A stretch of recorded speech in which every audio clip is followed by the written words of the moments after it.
তেতিয়া এটা কথা আহে, তো মানুহে বান সাহায্য দিবলৈ অহা মানুহৰ অশালীন ব্যৱহাৰ কৰিছে।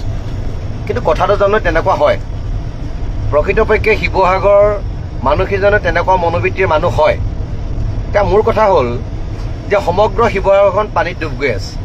3 মহলীয়া ঘৰটো পানীত ডুব গৈছে, কাৰোবাৰ ঘৰ ভাগি গৈছে, 10খন গাড়ী পানীৰ তলত আছে, 1000 বিঘা 100 বিঘা বাগান তছনছ হৈ গুচি গৈছে, ঘৰলৈ ঘূৰি গৈছে, একো পোৱা নাই। গতিকে মানুহবিলাকৰ মন আৰু মগজুৱে কাম কৰা নাই, মন দূষিত হৈ আছে, ক্ষোভত আছে, খঙতো আছে। খং কাৰ ওপৰত কৰিব? খং নিজৰ ওপৰতে খং আছে। এতিয়া কোনোবাই বস্তুখিনি দিবলৈ গৈ যেতিয়া বস্তুখিনি ধৰাই লৈ 10 বাৰ ফটো মাৰিব, মানুহবিলাকৰতো অভিয়াছলি খং উঠিব। গতিকে এই ধৰণৰ কথা বতৰাৰ মাজেৰে অলপ এনেকুৱা ধৰণৰ ঘটনা নঘটা নহয়, ঘটনা ঘটিছে। কিন্তু মই আপোনালোকক কওঁ যে আপোনালোকে প্লিজ এই ধৰণৰ বাৰ্তাবিলাক ৰাইজলৈ প্ৰেৰণ কৰি শিৱসাগৰখনত বদনাম নকৰিব। শিৱসাগৰৰ মানুহ সঁচা অৰ্থত তেনেকুৱা নহয়। যিবিলাকে ব্লগ বনাবলৈ আহিছে তেখেতলোকে ব্লগ বনাই থাকক, আমাৰ ক'বলগীয়া নাই।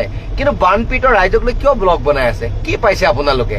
কিমান ভিউৱাৰ্ছ বাঢ়িছে, কিমান লাইক কমেণ্ট আহিছে, তাৰ ওপৰত ভিত্তি কৰি আপোনালোকে এইবিলাক কাম নকৰিব। যদি কোনোবাই এইবিলাক কৰিবলৈ আহিছে তেতিয়াহ'লে কৰক, কিন্তু শিৱসাগৰীয়া ৰাইজক বদনাম নকৰিব।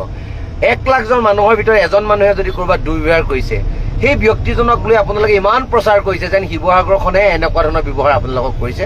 গতিকে ৰাইজ, এই ধৰণৰ ব্যৱহাৰ শিৱসাগৰত হোৱা নাই। আৰু যদি কোনোবাই এই ধৰণৰ ব্যৱহাৰ সঁচা অৰ্থত কৰিছে তেতিয়াহ'লে প্ৰশাসন আছে, প্ৰশাসনক আমি আপোনালোকে জনাব।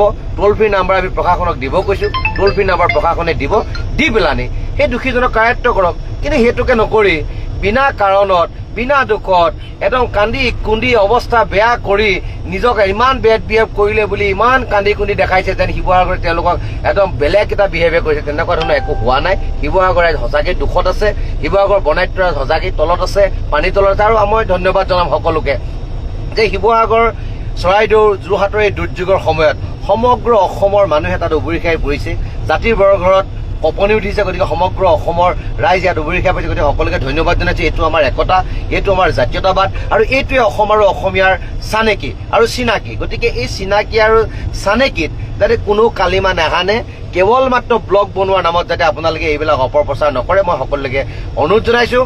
আহক আমি সকলোৱে বৰ্ণাঢ্যৰ কাষত থাকি প্ৰশাসনক সহায় কৰোঁ, চৰকাৰক সহায় কৰোঁ, ৰাইজক সহায় কৰোঁ। আমি সকলোৱে একেলগে থাকি অসমখন বচোৱাৰ পৰিকল্পনা কৰোঁ।